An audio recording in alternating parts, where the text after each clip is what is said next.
తల్లి లేని పిల్ల అత్తారింటికి వెళ్తుంది, అంతా నీదే భారం. తల్లి, నా బంగారు కొండ, పెళ్లి చేసుకుని చాలా దూరం వెళ్తున్నావు. మీ నాన్న బాధపడుతున్నాడు, కాస్త నవ్వుతూ మాట్లాడవే. నేను అంత దూరంలో పెళ్లి కొడుకుని చూడమన్నాను, ఆయన ఇష్టం నీకు చేశారు, నేనేం చేయగలను?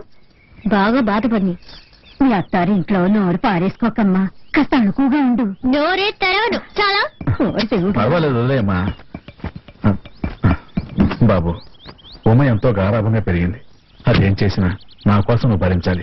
అలాగే పోతే వెళ్ళగానే ఫోన్ చేయండి. ఇంకో విషయం చెప్పండి అంకల్. పెళ్ళైనా ఉమ చదువుకోవాలని ఆశపడుతోంది. మీ అమ్మా నాన్నలతో చెప్పేశాను, నువ్వు కూడా ఒప్పుకున్నావంటే. మంచి విషయం కదా అంకల్, నేనే ఏర్పాటు చేస్తాను. సరే, వెళ్ళి కూర్చో. వస్తాను. రత్నం, వర్జం రాకముందే బయలుదేరమనరా. సరేనమ్మా, బయలుదేరండి బయలుదేరండి. మెల్లగా పోనాయనా. జాగ్రత్త జాగ్రత్త. అమ్మా ఉమా, వెళ్ళగానే ఫోన్ చేయి.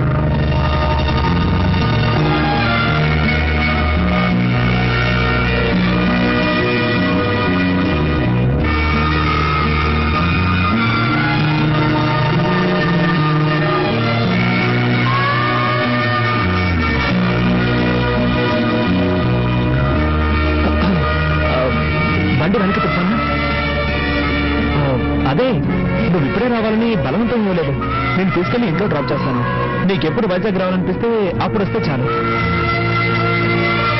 ఇలా చూడు, కాస్త మొదటగా చెప్పాలంటే నువ్వు ఇప్పుడు ఏడవడం నాకు చాలా చిరాగ్గా ఉంది.